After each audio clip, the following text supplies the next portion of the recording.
menggunakan background yang sudah di-share oleh Mbak Lela di WA Group, dipersilakan untuk menggunakan background tersebut. Dan kita akan mengabadikan momen. Mumpung Bapak dan Ibu ini sebenarnya masih fresh, sebelum nanti dari pembelajaran mungkin ada pre-test dan besok diakhiri juga dengan post-test. Bapak Johnson Alfonso selaku owner dan tentunya tim trainer dari PT Johnson Indonesia. Waktu seluas-luasnya kami persilahkan. Baik, selamat pagi Bapak Ibu sekalian. Kami atas nama Johnson Indonesia mengucapkan terima kasih kepada Bank BJB melalui University BJB. Ada Pak PH di sini. Terima kasih untuk kepercayaan yang kesekian kalinya untuk training bersama Johnson Indonesia. Dan hari ini topik training kita sangat jelas dan sangat kuat dan sangat penting bagi kita sebagai profesional di perbankan, yaitu Financial Administration. Nah, topik ini secara latar belakangnya itu memang sangat diperlukan ya, bagaimana membekali para profesional punya kompetensi di bidang administrasi keuangan. Karena kalau gagal dalam mengelola keuangan, mengadministrasikan, maka sulit dianalisa. Bahkan akan terjadi potensial untuk fraud. Nah, itu ya. Jadi benar-benar ini penting sekali. Makanya topik ini dalam rangka peningkatan kompetensi para profesional di sini supaya jauh lebih bagus, dan data yang nanti yang dibuat gitu ya dalam financial aspeknya, maka akan mudah dianalisa oleh bagian-bagian yang berkelanjutannya dan seterusnya gitu ya. Sehingga proses administrasi itu adalah proses pencatatan, pengumpulan data, lalu mengadministrasikan dan melaporkan. Nah, ini menjadi hal penting dari mulai laporan-laporan keuangan dan sebagainya. Oleh karena itu, trainer yang akan membimbing kita selama training kali ini adalah Ibu Rini Fauzia di sini ya, yang luar biasa, yang sudah sering bersama Bank BJB ya gitu ya, memberikan pelatihan dengan Bank BJB. Nah, metodologi pelatihan kita tadi kita sudah mengawali dengan ada pretest gitu ya, ada pretest. Lalu berikutnya nanti akan training kita dengan metode yang menarik, tentunya ada interaktif, diskusi gitu ya, lalu ada studi kasus dan juga pengalaman trainer dalam bagaimana menghadapi memanage administrasi keuangan dengan baik. Seperti tadi juga disampaikan oleh Pak PH bahwa training kita dilakukan 2 hari, dan besok jangan lupa ada post test gitu ya. Dan nilai standarnya minimal 80. Terus ada kalau nggak lulus 80 ya remedial lah gitu ya. Jadi semangat untuk belajar dalam rangka standarisasi kompetensi kita. Dan untuk lebih singkatnya kami serahkan kepada professional trainer kita, Ibu Rini. Silakan Ibu Rini untuk training kita kali ini. Terima kasih. Baik, terima kasih Pak Johnson. Selamat pagi semua untuk rekan-rekan semuanya di Bank BJB ya. Untuk kesekian kali kita dipercaya untuk memberikan sharing materi. Dalam hal ini saya tidak memberikan pelajaran atau apa, karena saya rasa teman-teman semua sudah profesional semuanya. Jadi di sini nanti kita sama-sama sharing ya Bapak Ibu semua untuk kegiatan-kegiatan yang berhubungan dengan finansial ya, terutama finansial kalau di perusahaan itu sangat-sangat krusial ya, karena kan sumber dari semuanya ada di finansial ya, termasuk tadi sudah dijelaskan oleh Bapak Johnson, karena memang begitu banyaknya ya kegiatan kita, terutama yang mayoritas adalah di finansial. Nah, potensi-potensi untuk kejadian-kejadian yang di luar ekspektasi kita itu sering sekali terjadi, sampai bahkan mungkin munculnya fraud. Nah, makanya di sini nanti kita bahas bersama untuk beberapa materi atau apa yang terjadi di lingkungan teman-teman semua di sini yang berhubungan dengan finansial administrasi. Oke, baik. Terima kasih juga untuk Pak PH ya kan tadi untuk pembukaannya, dan untuk Bapak-bapak serta teman-teman semuanya. Mudah-mudahan untuk pelatihan 2 hari ini kita diberikan kelancaran ya kan untuk kondisi pelatihan kita, termasuk kondisi kesehatan kita semuanya sudah bisa mengikuti pelatihan dengan baik ya. Oke, baik, ini bisa kita mulai ya untuk pelatihan ya, Mbak Nur ya. Oke, baik Bapak Ibu semuanya, ini saya share materinya dulu. Mungkin teman-teman kenalkan, nama saya Rini, ada di materi, semuanya background. Nah, kebetulan juga sampai sekarang, sampai detik ini masih incas di hal-hal yang berhubungan dengan finansial ya. Nah, nanti di sini kita bisa sama-sama sharing ya untuk teman-teman semua, jadi tidak harus menunggu mungkin session berakhir atau bagaimana, jadi kita bisa langsung ya, barangkali mungkin terbersit ada apa hal yang harus disampaikan saat mungkin ada materi yang berhubungan di situ dengan kegiatan teman-teman sehari-hari. Nah, nanti kita bisa diskus sama-sama supaya nanti bisa dipecahkan masalah dan solusinya untuk bersama-sama. Dan barangkali juga dari rekan-rekan yang lain juga ada pendapat atau mungkin ada pengalaman. Nah, jadi bisa untuk di pembelajaran buat teman-teman semua di sini ya. Oke, baik, kita mulai untuk materinya. Nah, di sini ada manfaatnya nanti supaya kita sama-sama mengetahui ya kegiatan finansial administrasi. Nah, saya rasa teman-teman sudah familiar juga, jadi mungkin saya nggak terlalu banyak ya untuk memberikan materinya. Jadi mungkin lebih banyak kita ke sharing ya. Dalam hal ini adalah untuk pengalaman di sini yang berhubungan dengan kegiatan kita sehari-hari ya. Nah, jadi intinya finansial administrasi itu apa sih? Nah, tadi mungkin Pak Johnson sudah buka. Semua kegiatan mulai dari awal sampai terakhir. Nah, terutama untuk yang in charge selalu di kegiatan operasional ya di sini, karena memang operasional kalau di perbankan itu kan identik ya dengan kegiatan-kegiatan pencatatan, pelaporan ya di situ. Nah, semua dari lingkup pekerjaan yang ada, mulai dari frontliner sampai ke back office ya, dalam hal ini sampai ke munculnya report yang bisa untuk disajikan ke manajemen, dalam hal ini adalah laporan keuangan. Nah, kegiatan finansial administrasi ini itu tadi dimulai dari bukti biasanya ya, dari sumber-sumber yang ada di situ adalah bukti transaksi. Nah, bukti transaksi ini adalah awal dari kegiatan finansial administrasi. Jadi kalau dari bukti transaksi ini dianggap tidak valid, nah mungkin teman-teman mungkin juga sama-sama melakukan kontrol ya. Jadi mungkin tidak hanya di tim yang di bidang internal kontrol, tapi kita semua kalau yang ada di kegiatan finansial kita tetap harus melakukan kontrol. Contohnya dimulai dari bukti yang kita terima. Nah, bukti yang ada di depan kita, entah itu berkas apa, entah itu bukti pembayaran ya. Nah, di situ sebelum dilakukan pencatatan ini harus valid dulu. Nah, intinya di situ. Kalau dari awal sudah tidak valid, pasti muncul laporan keuangannya juga tidak valid pasti, karena pasti ada miss nanti.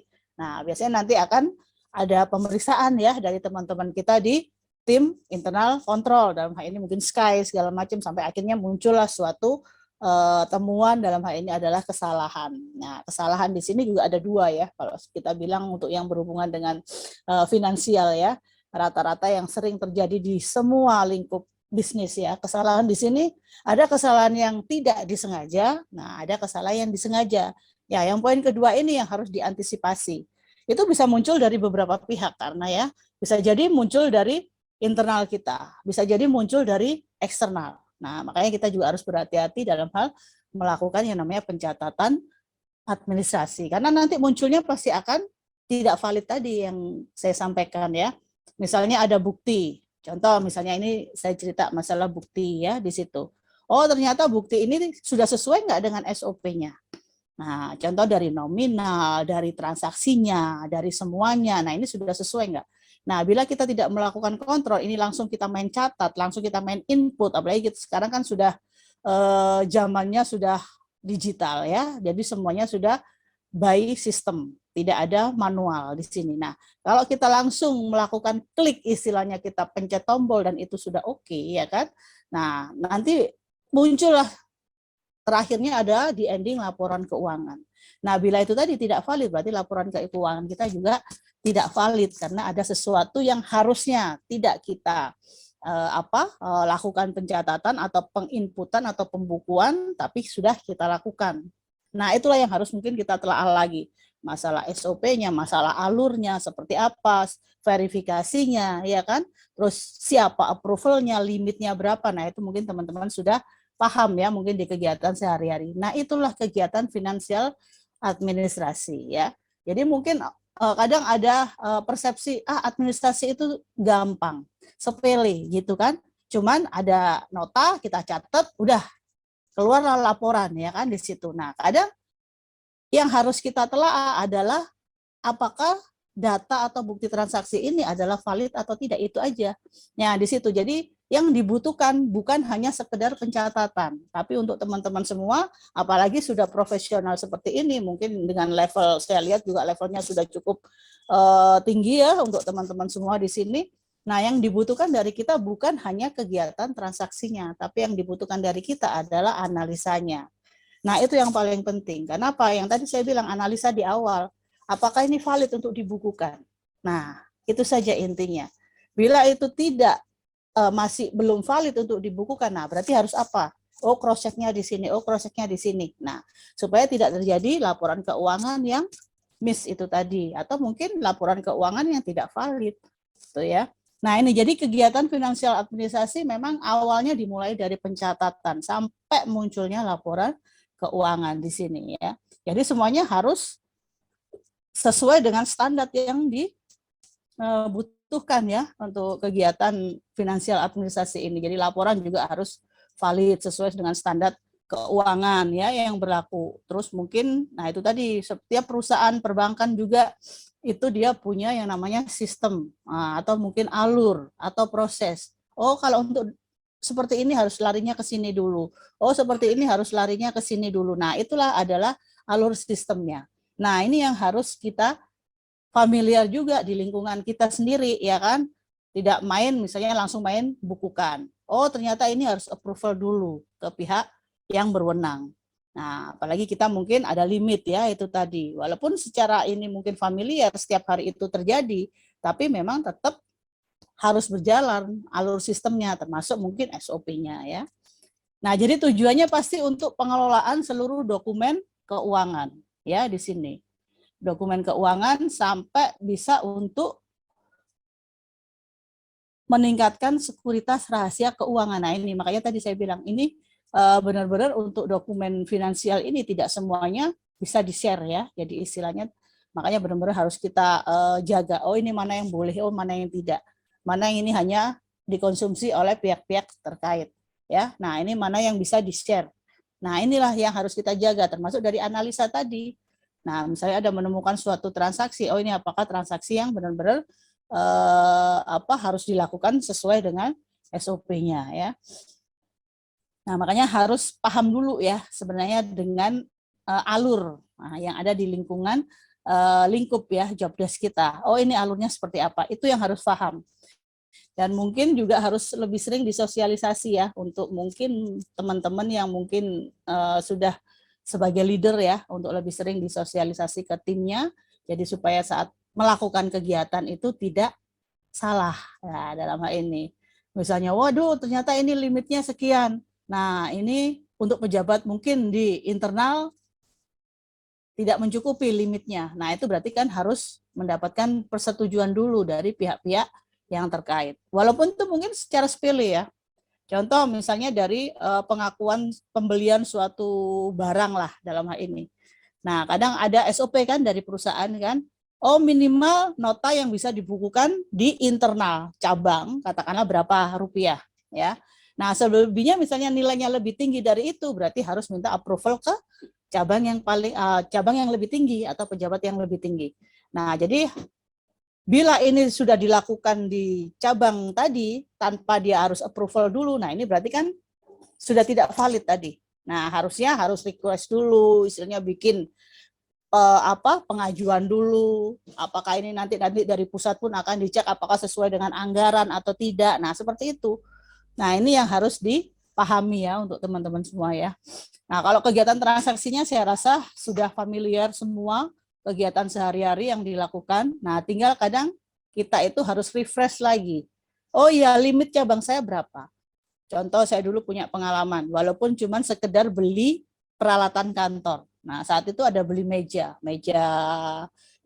lah, meja untuk bukan untuk teller ya, kalau teller kan sudah di setting ya, mungkin meja untuk back office ya, saat itu mungkin ada rusak terus kita harus beli.